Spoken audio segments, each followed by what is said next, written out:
cú yêu bi wa là lụa mà y thầu bê cú giọt nhẹ ya cú chỉ cú lòng một nhau đồ tê chờ mì khi mà bê giọt nhẹ cơ đi thì chỉ cú chỉ mà nữ giới tụi tí này vào nữ thay hàng khi có bê trong nhiều lụa mà cũng do tới kho mà mù nhau đồ mì khi mà cú chỉ khi có cú mù yếu cho nhau đê cái gì này cho nên bà đê cái gì cho lòng mà cho lòng chúa đồ cho đê xứ này cóว่าได้เรื่อยๆว่าการที่มวยที่ไทยบาดโดนเหนียวยาวมาเขาเดียวก็ว่ากูวัวเลยนะมวยอินโดนีเซียตัวประมาณหนึ่งก็เป็นจังหวะกูมัวเดียนะอย่างเขาเดียวปีละหลวงเราเลยเดี๋ยวกูมูเอชอปอดับเป็นการสอนดับมีขี้ดอกบนดับมาอีเลยจะชอปอเจ้ากูมูเจ้ากับมูเจ้ามูย้อยกิโลอินบาทชี้เจ้าเดี๋ยวจะหล่อจีมัวหัวจออีกิโลเป็นบาทเดี๋ยวต่ออีจออีกิโลนะอีบาทชี้เจ้าเดี๋ยวอีจอนะจะประมาณต่อดีว่า1 กิโลเจ้าหลังจีมัวตาเดี๋ยวต่อเป็นจังหวะถอดแล้วมาวัวหลวงอินนุ่งหน่อยต่อเป็นจังหวะเราจงเสียกันเลยเขาเราอยากเขาว่าจุดเริ่มเดี๋ยวเท่านี้เดี๋ยวการพัฒนาเข้ามาเรื่อยๆเนี่ยกูปอต่อเดี๋ยวกูปีอยู่หลังวันละหลวงเต้ามาlăn chạy yên gì là chỉ là bảo số thì cũng chỉ là thu cú hay đâu cũng hay để yếu mua lúa mà yếu chủ cho mua ít bao nhiêu hay mua uo hay có dầu lúa khua hay dù thế thì uo hay thế chỉ nhau hay mua hay uo đầu đi uo nhỏ uo đầu đi li có chứ hay yếu mua đã chỉ có chỉ là ba nhiệt gì uo nào uo li uo têเขาเราพูดอย่างนี้เขาว่าเป็นคำถามเป็นการท้าทายเนี่ยกูเดี๋ยวกูเจ๊งดีเดียวเดี๋ยวเขาเดินเท่าเขาเดินเลยเดี๋ยวนี่กูเอาตัวกูหายจะรัวเดี๋ยวมงอย่าก็มัวหลุดเรามงเดี๋ยวมงกูจีสาป้ามงจีสาป้ามงอย่างนี้เดี๋ยวก็วัวเดี๋ยวก็มัวโดนมาโดนสัวไอ้วัวโดนมงเดี๋ยวโยจิตาเขาเราพูดอย่างนี้เขาคำท้าทายเดี๋ยวกูเจ๊งดีเดียวนั่นแหละอย่างอ้อเรารู้นะอย่างอ้อเรารู้ว่ากูเสียเดี๋ยวจะต้องพิสูจน์เนาะพิสูจน์lúc xưa quân lúa mua đi nên gọt xong cũngประมาณนี้กบชี้เฉียงทองบุหรี่กูโตสรุปให้เดียขอว่าให้เดียอยู่มั่วอีป้อเนี่ยไอ้มาลีอีมัวนะวัวเขาเดินชี้เขาเจ๊งละเขาเดินจะซ้อจะกี่สารเดี๋ยวจะเราละซึเขาเดินชี้เขาเจ๊งเหตุผลอย่างนี้จ้ะพออยู่เป้าโตให้เดียถอดกูมัวละหลวงรอโลเลยโตให้โตกูให้เดียก็อยู่จุดปีมัวเนี่ยปัวมุนเทียนเนี่ยเสียมาถอดก็มัวเนี่ยปัวมุนเทียนตัวเนี่ยเสียมาก็ที่ริป้อให้เดียอยู่มัวเนี่ยเสียมุนเทียนเนี่ยหวานดีจ้ะถอดก็มัวเนี่ยเสียมุนเทียนตัวเนี่ยหวานมาก็ที่ป้อให้เดียก็อยู่มัวเนี่ยหวานมุนเทียนเนี่ยแสดีจ้ะถอดก็มัวเนี่ยหวานมุนเทียนตัวเนี่ยแสมาก็ที่ป้อเดียอยู่มัวเนี่ยแสมุนเทียนเนี่ยล้านดีจ้ะเทียบถอก็มัวเนี่ยแสมุนเทียนตัวเนี่ยล้านก็ที่ป้อให้เดียอยู่มัวเนี่ยล้านมุนเทียนเนี่ยเก่าล้านดีจ้ะมุตปัวล้านเสียล้านดีจ้ะเจ้าเขาเราอยากเขาว่าระยะเวลาผ่านไปที่อยากเขาเจ๊งว่ากุเทศเดียชัวต่อแล้วว่าได้ชีเลยหวังแม่งวิยอเลยมั่วทัศน์แล้วมั่วเกษาว่าเคลียร์โดยเลยเต็มที่ตุ้มอยู่ก่อนมั่วพื้นฐานขอต่อเทียบวัวกับเจ้าอยากลีดาอยากลีดาอยากวัวก็วัวโตเด้ออยากขอว่าแล้ววัวเครดิตเราลัวเดียเครดิต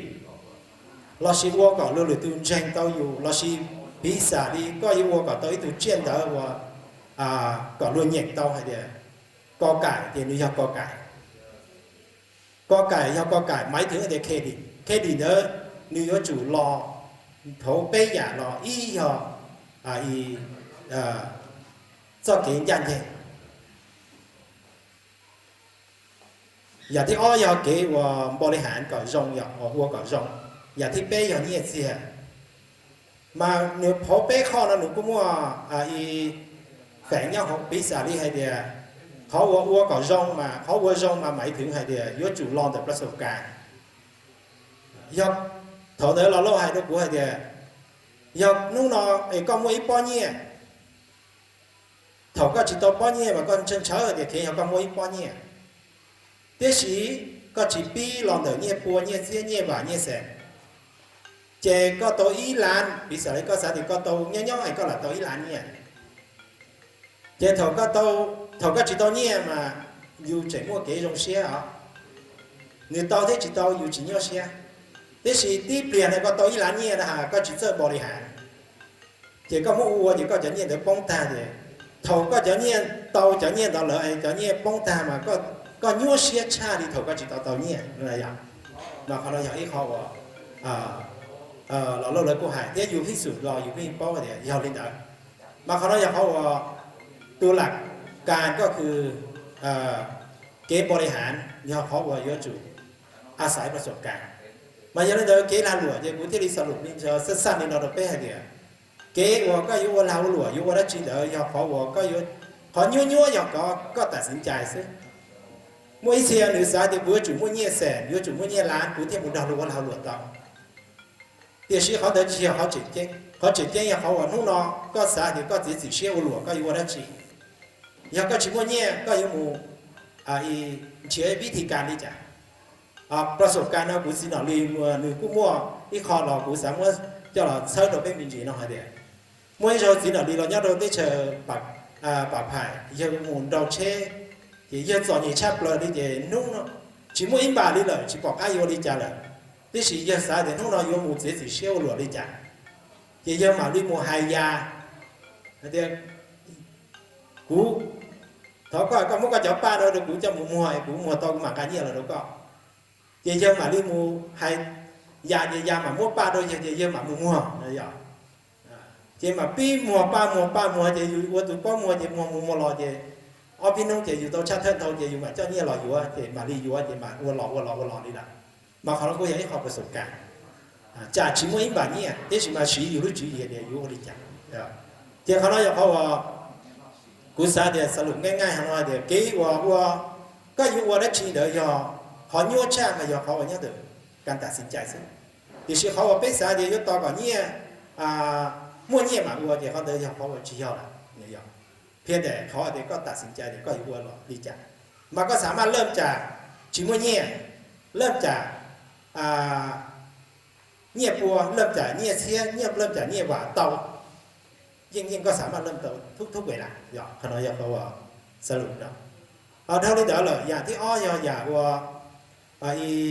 เก๋บริหารเก๋บริหารหมายถึงใครเดียก็chỉ sốต่อเนี่ย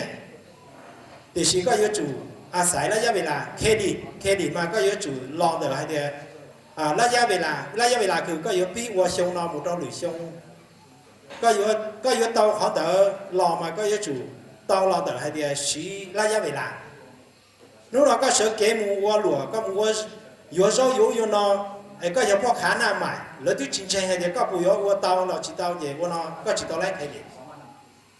ก็มูเย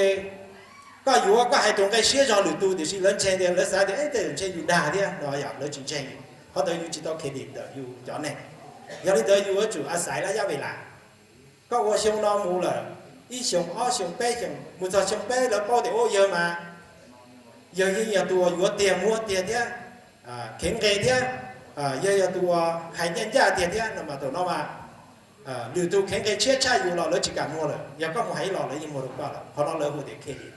ก็อาจจะต้องอาศัยระยะเวลาเอาเท่านี้เดี๋ยวเลยเนี่ยเจียยออีอย่างว่าก็ปีเกก็มาสะสมตัวทุนมาอย่างตัวทุนอย่างมั่วเวลาอย่างผมมาเรียนเดี๋ยวเป้วิธีการสะสมตัวทุนเยอะวิจัยเดี๋ยวใช่ไหมพอน้อยอย่างพอวันนี้เดี๋ยวอย่างที่เป้ตัวอย่างเรื่องประสบการณ์นั่นมาอย่างอีกข้อวันนึงอยู่รองชาติเป้อยากก็มั่วเงียบมั่ววันเต้ประสบการณ์จิตซ้อก็บริหารจิตเอากู้วันหลุดจิตเอาแต่ชีก็หามั่วประสบการณ์ซื้อก็จิตจะสะสมตัวเป็นก็จิตสามารถว่าสร้างเครดิตเจ้าหรือตุนเจนก็เครดิตอยู่ตุนเจนก็มาปีแต่อยู่ตัวคือตีมุดเราอยู่เต็มบริษัทต่างๆมุดเราธนาคารเพราะเราอยากเขาบอกก็ยังจุดปีวันเต้ให้เดียอยู่วันนี้จ่ายก็ที่ดีวันเราสร้างเครดิตต่อก็มุดใส่ในกออีหวานบาก็ยังจุดมั่วสัจธรรมให้เดียน้องๆก็แต่งเชื่อหัวบริจาคก็ยังจุดเทกับเรา有個提到咗嘅劉少咁就歐話，就已經用少有八個，但是個一整法可能咁就以話，就少個一提，個一到劉少咧就要就係個啲，就係個一摸個係落路之中啲嘅，要一個就給先直些度啦，就可能有個ปัญหาแต่เป็นของเจียตัวตัวที่สิมันจีมั่วเต้นหนึ่งเขาเนาะ就可能有個話อยู่จุดสร้างเครดิตทางการเงินตั้งแต่คือที่มูโตบริษัทลิสซิ่งต่างๆมูโตธนาคารเขาเราก็อยู่จุดสร้างเครดิตเขาเราก็อีหนึ่งล่อจุดเกี่ยวกับนู้นเนาะก็เครดิตจงมูโตระดับคือที่มูโตระดับว่าอีธนาคารก็ประสบการณ์มูซองว่าหลวงก่อชงก็ยังสีเนี่ยก่อร้านแต่สีธนาคารก็ชิโมเนี่ยแต่สีก็สามารถทุกเกี่ยวกับธนาคารรอก่อร้านในก่อร้านเพราะเราอยากเขาว่า有主善，嘛可能要和我莫背呀，我说是路，สั้นๆแต่背น้อยย่อเอาเท่านี้เด้อละเรื่องของเก๋ว่าอยู่ธุรกิจมันก็เป็นเรื่องง่ายๆเรื่องง่ายๆว่าจงโกอย่าเป็นหมู่ใช่เพราะว่าจุดสรุปว่าจุดรู้สรุปเทียเด็กก่อนหมู่ใช่ธรรมชาติเด็กเป็นวิสาลิเป็นอยู่อีตัวมีอยู่เดินอยู่แค่รอนี่ว่าปีนอมีเหนือล่อจู่เหนือนอกว่าดีเหนือนอหมอในกินดีมาล่อจู่ที่ตรงนี้เดินเหนือปีเจอพัฒนาการไปเรื่อยๆเขาก็เกี่ยวกับนอกเราก็ธรรมชาติตรงนี้เด้อเกี่ยวกับเราหลวงเกี่ยวกับจีเราสิเป็นหรือผู้ทรงนี้เด้อคิดให้แบบเป็นธรรมชาติเขาคิดแบบยั่วสมมุติสาเดียวจะรวหรือตัวรวหรือป้าหรือเพลรวยเจ้ารวใจรวยว่าเราหลวงไอ้รวยว่าตัวหวานแม่งยาวอยู่ใช่อยู่ว่าจีละซอสาลีดาทุกอย่างพยายามคิดแบบธรรมชาติแล้วก็ง่ายๆมวยเสียเกล้าหลวงที่อยู่ในสายเดียวว่าจะหลวงเต็มมาได้ชัวหลวงเจ้ารวใจรวยว่าร้านค้ารวมห้างสวนบริษัทมากมายวิหารวิรวมพวกเกจิเจเดียรวมชิมพวกเกจิเจเดี๋ยวชี้รวมพวกเขาวงเกตเตะวัวไอ้รวมมาพัฒนาหาประสบการณ์ไปนี่นึกนอนเจ้าที่ในจบปริญญาตรีปริญญาโทวัวหลวงใช่ไหมครับเดี๋ยวชี้เจ้าที่ในจบแค่ม.2 ม.3 หรือเจดีรอวัวหลวงหรือยิ่งวัวเต่าอย่างที่เด้อหนึ่งก็ง่ายๆนี่เป็นเรื่องของธรรมชาติว่ายิ่งทุกคนสามารถทำได้เดี๋ยวชี้เงาเดี๋ยวพอเดี๋ยวอยู่เริ่มวัวเที่ยวอยู่มาหมาวัวหมูลิจักธุรกิจใดก็ตามที่ให้ผลตอบแทนสูงเจมันก็จะมีอัตราเสี่ยงที่สูงเป็นเงาตามตัวมาอย่างนี้เดี๋ยวอยากทุกสิ่งอยากวัวดูหายเงี้ยเราเราอยู่มาก่อนจอบอันจงหายเดียวเขาวัวตองเดี๋ยวหนึ่งกู้ยงว่าอัตราเสี่ยงตองแล้วค่าเป็นเงาตามตัวแต่ชีกู้สาหายด้วยก่อเป้เดี๋ยวเป้คิดหลักเศรษฐศาสตร์ง่ายๆจงบริษัทสัญชัยแล้วไอเดียเลยยจ่อเงี้ยว่าอยู่ลงทุนเราจะมองไงเป็นโดยได้เชิญสิงคโปร์มองไงเรื่องของไฟฟ้าเรื่องของการรถไฟต่างๆมาก้องไงอีแสนมาเลยจะจ่ายอีร้านทักหล่อก้องไงอีแสนช่วงเรามาเลยจ่ายอีดีอีแสนอีสีอีแสนมาอีช่วงเราเลยจะจ่ายอีร้านทักหล่อตัวอยู่มาของเรากู้หายโดคิดหลักเศรษฐศาสตร์ง่ายๆให้เดียซ่าหายเดียจ่าย1:10ว่าจ่ายแค่1:1ซื้อหล่อบริษัทยิ่งจีสามารถจ่ายที่ยิ่งชิมวันให้จ่าย1:1หมายถึงไอเดียก้องไก่อีแสอีชงเราเลยจ่ายอีแสแล้วก็เราก็มาคือไอเดียเลยจ่ายกำไรเรา100%นั่นมาปกติที่ในวันเราหลุดทั่วไปการบริหารจัดการทั้งหมดในรอบปีนั่นมากำไรจงเกินกว่ากูอย่าเป๊ะจะ%เจ็บพิษาเดียก้องไก่อีแสเราเดี๋ยวเราจะมุงบริหารอีชงนั่นมาเลยชัวชาติเท่านี้เป๊ะหวานเนี่ยใช่ไหมยอมบริษัทยอดใจกำไรเราต้องอยู่1%มาบริษัทยอดจุดทอนกระเป๋าเราชาลีชาวะมาลีวัวอีแสนจ่ายต้องอยู่มายอมเขาเดี๋ยวเขาจ่าย100%แต่ชี้บริษัทบอกว่าบริษัทยอดจ่าย1:10แสดงให้เดียบริษัทยอดจุดจ่ายคืนนักโดยสมาชิกนอย1,000% ยอม 1,000% นั่นมา